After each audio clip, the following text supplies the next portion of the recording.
How to put your brain on autopilot. First, let's think about everyone's favorite hour at school, lunch hour. What's happening? Every day, around the same time, someone comes to the door and says, "Time for lunch." If he's late coming, students start to begin chirping. "They're late getting us. Where's the lunch guy?"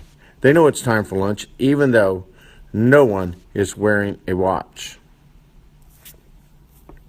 Ever wonder why? But something else is happening without you even knowing or being aware. Your mouth starts salivating.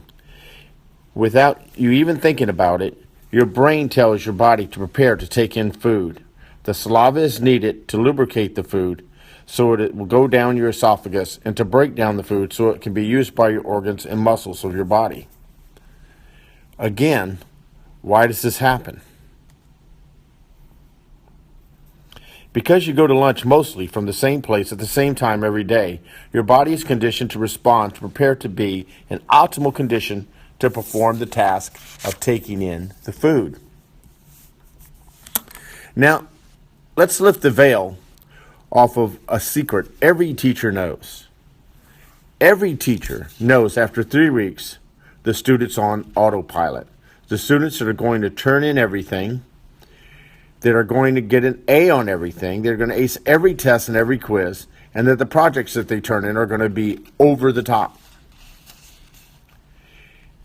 Every teacher also knows the students that are not going to learn much, that will not have work done. They will make F's on quizzes and tests and not complete classwork and halfway do a project if they do it at all. And every teacher knows the average student that tries but just can't seem to give a full effort. Teachers know these things because it becomes clear in just 3 weeks how the students see themselves, their self-identity. And teachers know that a student's success is largely determined by how they see themselves. Every student knows those winners, students that always make A's, that see themselves as A students. And if a teacher gives a paper that is not an A, those kids kick into panic mode. Can I retake it? What can I do to make it better? Can I get extra credit? What they see is something called cognitive dissonance.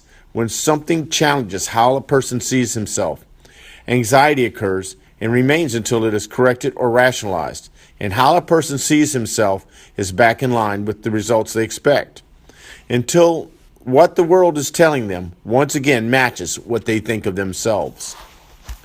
So the question is, how do we get success identity? How do we get on autopilot? Remember the lunch story? You eat at the same time, at the same place at school every day, and your body on its own prepares to take in the food. It salivates. In terms of studying, you should study at the same place at the same time every day. Before long, you'll be conditioned to take in information at that time in that place. It will become a habit, something you do without thinking. When you do that, the brain will prepare to take in information and you will no longer be fighting your brain.